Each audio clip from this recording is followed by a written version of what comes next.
Hi, this is Sean Hessinger. Hi, I'm Sean Hessinger. Hi, I'm Sean Hessinger, and this is Small Biz in 15, the show where we bring you small business success in 15 minutes or less. Please like and subscribe, like and subscribe if you enjoy the show.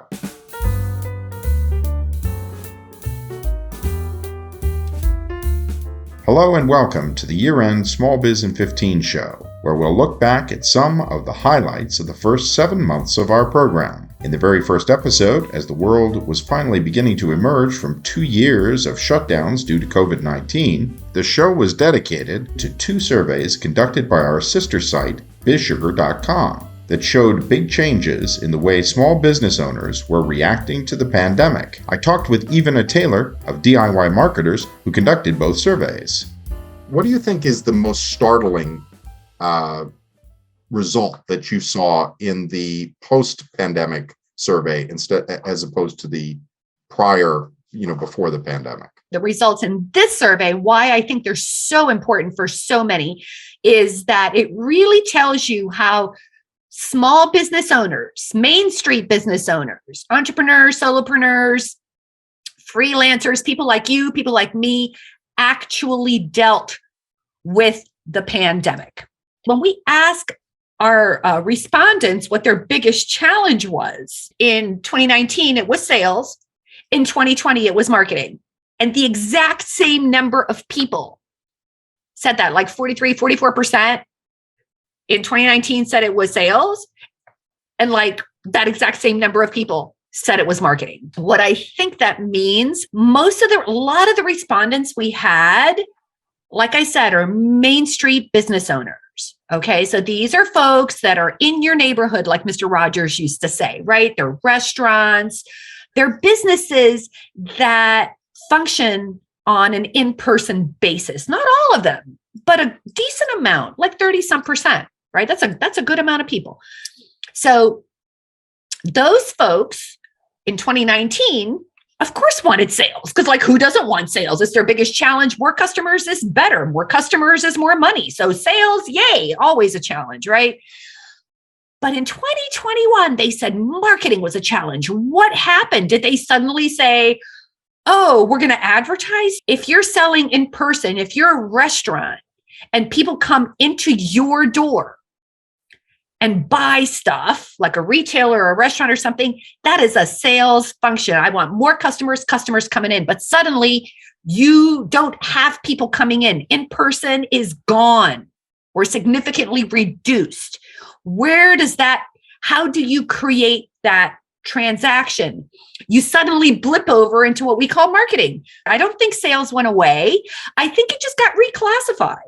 Next, small business owners understand the importance of online reviews, but the complexities of government rules surrounding the process have some people overwhelmed. In this segment, I spoke with Mike Blumenthal of Near Media about why you can't afford to ignore customer reviews if you want your small business to survive. What do you say to the business who says, you know what, I'm just not going to participate in review sites anymore. I'm just not going to pay any attention to it.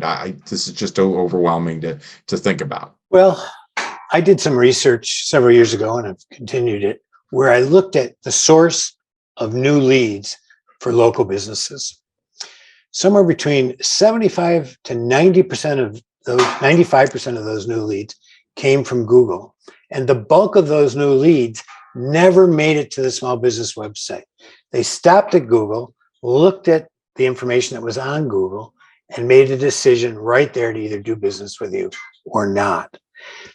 Either take driving directions to your business or to call you. Some of them went onto your website and made additional calculations. So I would say if you ignore reviews, you're ignoring one of the best ways to find new customers, and you run the risk by not allowing all of your customers to give you a review of just the unhappy ones leaving you a review at Google, which is what's likely to take place. So you have a choice. You can have just the unhappy customers leave your review at Google, or the really happy ones, or you can encourage every customer to leave your review at Google. Now, if you get an automated system, it shouldn't be overwhelming. If you pick a system that's sort of ethical and principled, they will take care of being in rule compliance. So you don't have to worry about it too much. You should double check when you sign up that they are. But beyond that, you put your email addresses in or your SMS numbers in, you set it up and it just runs. So I don't see any reason why a small business shouldn't engage in reviews. I think they're too critically important to your reputation, but I think also there's a lot to be learned from reviews and a lot of information that you can use to improve. And any business that isn't improving is getting worse. And in this competitive world, that's a surefire way to not succeed. In yet another episode about how the pandemic has changed the business landscape, Monique Johnson, founder of Live Business Lab and the Move Experience, explains how virtual business events can not only save you money, but increase your reach in the post-pandemic world. You'll find this discussion particularly inspiring. As someone who hosts an in-person, that is a lot of money. Hotels with their union fees and all kind of different things, that is a lot of money, even if it's for a small kind of like mastermind or round table in a conference room. You'll be surprised how the expenses add up because you have to order a certain amount of food. I mean, there's so many different factors to think about here. So if you do have a large enough budget where it's, you don't have to worry about it bothering your business or your bottom line, then if those two things are something that you feel that you're strong or more adept with, then go ahead and do in person. But if you're a complete newbie, or even if you're looking, say you aren't a complete newbie, but you want to introduce a new concept, right? Or a new philosophy or anything like that, then virtual is the way to go because again, of the cost. Now, granted, there is a cost with virtual events. Like if you want to have high quality, then you need to invest in equipment, right? So there is those factors there, but again, it's still like this compared to in-person and virtual. So you still have to deal with some costs of that, costs of software and things on how to get people involved. If you're doing email marketing, I mean, Facebook ads, there's so many different things and you would use ads for both in-person or virtual. But again, with virtual, to me, it's a great kind of level playing field for anyone, no matter where they are in their business or with how they're delivering a specific type of content. To me, this is an opportunity of the level playing field for anyone to have a much larger impact. If you're a leader who wants to impact thousands, hundreds, millions, billions, virtual events is the way to go. And with the growing importance of millennials and Gen Z as part of your customer base, Riva Lazonsky, CEO of GrowBiz Media and SmallBusinessCurrents.com, chatted with me about who these two groups are and what they really want from your business. You'll find the answers to these questions both surprising and insightful as you plan for your business's future. Are people who are younger absolutely going to shop online and never going to step into a retail store? No, and I think that's the group that led the surge back to retail. It's because for them, shopping is a social activity, right? They don't go into stores themselves. They go in with a group of people. They're trying stuff on. They're sending pictures to other friends. It's kind of a group fun activity. And so that group has embraced that. And so they led the charge back to the stores because they felt they were younger, that it was okay. They were vaccinated. They could be, they weren't worried about being exposed to anything and they wanted to have fun again. And for them, fun is doing things in a pack. And so that's a big thing that people overlook. And so you want to, like, for one thing, restaurant owners, which is kind of retail, but kind of not. One of the one generation that is huge in restaurants is Gen Z.